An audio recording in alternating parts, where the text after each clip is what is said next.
ભરૂચના નંદેલા વિસ્તારમાં આવેલી આશીર્વાદ સોસાયટીમાં એક ચકચારી ઘટના સામે આવી હતી. અહીં રહેતા કેટરિંગ વ્યવસાયના સંચાલકની અજાણ્યા શખ્સોએ હત્યા કરી નાખી છે. આશીર્વાદ સોસાયટીના B13માં રહેતા પ્રકાશ માલીની હત્યા કરાયેલી લાશ મળી આવી છે. મૂળ રાજસ્થાનના વતની પ્રકાશ માલી શ્રી રામદેવ પીર કેટરર્સના નામથી કેટરિંગનો વ્યવસાય ચલાવતા હતા. હત્યારાઓએ તેમના હાથ પગ બાંધીને નિર્દય રીતે હત્યા કરી નાખી હતી.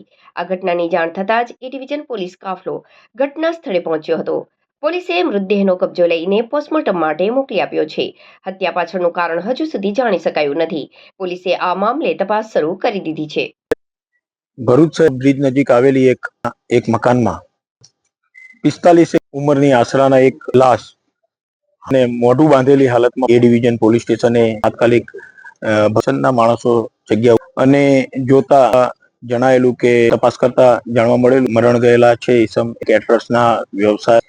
ઘરમાં બધો સામાન વિખરાયેલી અને આ હાથ પગ અને મોઢું પ્રથમ દ્રષ્ટિએ ઈરાદે આનું મોત નિપજ્યા હતા. તાત્કાલિક LCB અને SOG ની કરવામાં આવતા તમામ એજન્સી LCB અને SOG આવી ગયા. સ્થાનિક પોલીસ સ્ટેશન અને દ્વારા તપાસ કરતા જાણવા મળેલું પ્રકાશભાઈ માળી છે અને એમની 4 દિવસથી છે સિયોરી જિલ્લામાં આ તહેવારના અનુસંધાને ગયો.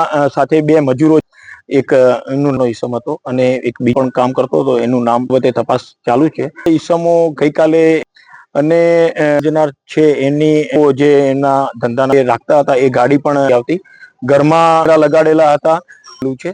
તો આ એક અને ઘરમાં બીજી કોઈ તોડફોડ જાણે પણ તોડફોડ થયેલી નથી. એમના સાથે આ મજૂરો જે ઈસમ હતો એ કામ કરતા હતા. એને આમનું મોત ઘરમાંથી સામાન તો એ ચોરી કરવાનું આ કૃત્ય કરેલું હોય એ જણાતા તમામ સ્ટાફની SOGની દરેક પાસા બાબતની તપાસ બાબતે A ડિવિઝન પોલીસ સ્ટેશન કરવાની પણ કાર્યવાહી હાથ ધરી કરવા માટે સર જે હત્યા થઈ છે ને તમને કહ્યું જ કે ભાઈ મરણેલો છે અને જગ્યા જોતા મોત નિપજાવેલું છે. જે સામાન બધો છે એ જોતા આ કૃત્ય કરેલું હોય તો એના પરિવારના સભ્યો છે